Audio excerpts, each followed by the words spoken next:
there is a threefold increase over a decade. Traditionally, the east coast of the country has been vulnerable to cyclones.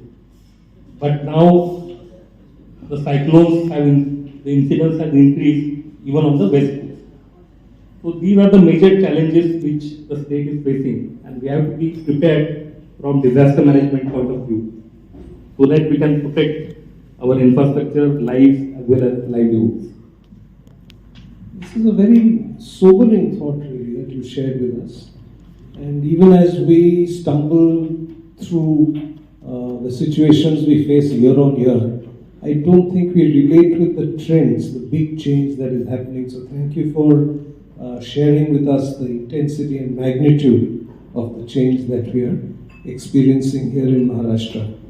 In fact, at one of the COPs, the UN COPs, I saw a simulation of what is the likely impact of climate change on 5 cities around the world, one of which was Mumbai. And it seemed to indicate that a large part of Mumbai is going to get flooded thanks to climate change. Kind of bears out the scenario that you described. Which then brings me to the next question. What then should be the salient features, or what are the salient features of the Climate Action Plan? And is the focus more on adapting to the disasters that will happen, or is there a lot of focus on preventing further emissions, doing a lot of mitigation work so that the situation does not get worse, or do we see a mix of both? Would you share some salient features with us?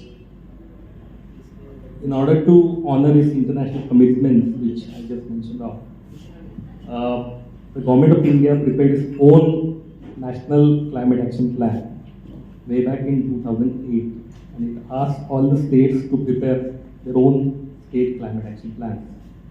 And accordingly, the state of Maharashtra also prepared its own state climate adaptation action plan in 2014. It was submitted to Government of India, but in view of certain guidelines and the common framework laid down by the Ministry of Environment and Forest, revisions were made to that plan. And what we have prepared now is the revised state action plan. Now, as I discussed, it analyzes the past climate change over the last 50 years from 1970 till 2020. It makes projections for the next 30 years from 2020 till 2050 and tries and analyzes the vulnerability of the state to various climatic risks at regional level, at district level, at sub-district level as well. To answer your question, the previous plan talked only about adaptation. So it was called the State Climate Adaptation Action Plan. But the current plan lays an equal emphasis on both adaptation as well as mitigation. So it comes out with adaptation strategies pertaining to agriculture, water resources, public health, tourism, tribal development, and comes out with mitigation strategies pertaining to energy, transport, forestry, buildings. Summers get hotter, winters get colder as well. So I think those are the things we have to solve for.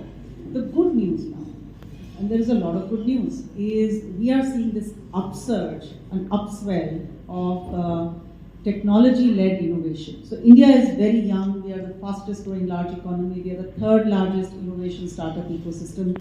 And it is wonderful to see a lot of energy in that entrepreneurial ecosystem now turn itself to solving for climate. So we see founders, and at Avana we are looking at across the emissions scorecard, so at energy transition, resources including water, air, circular economy, supply chains, and climate resilient food systems. We see about 200 opportunities every quarter. So think about 800 to 1,000 opportunities, founders every year who have said, I will not try and build the next consumer tech, fintech unicorn. I actually want to build a climate unicorn. So if we can solve for 1.4 billion people at our very cost-sensitive, price-sensitive levels, gosh, we can solve for the global south from India. So in India, we will build for India and the global south. out and even for the world.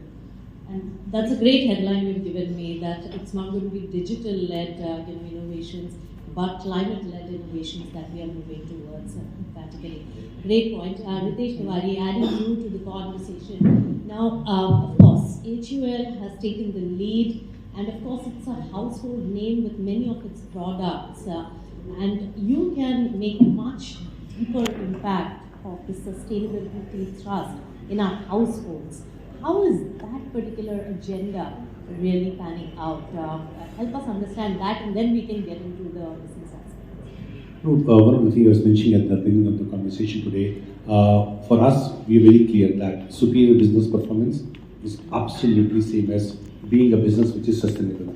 And our mission is to make sustainable living commonplace. That's how we start our thinking. We have our goals, 33 goals we have. Some of them are short term, which is next 2 to 5 years. Some of the medium term, 5 to 15 years, and some of them are genuinely long term. To the point Anjali was making earlier, that we need to crack innovation at scale to ensure that this gets impacted. And there are multi-stakeholders. We know there are consumers today who are choosing a product because it is more sustainable. So it's also good for the business.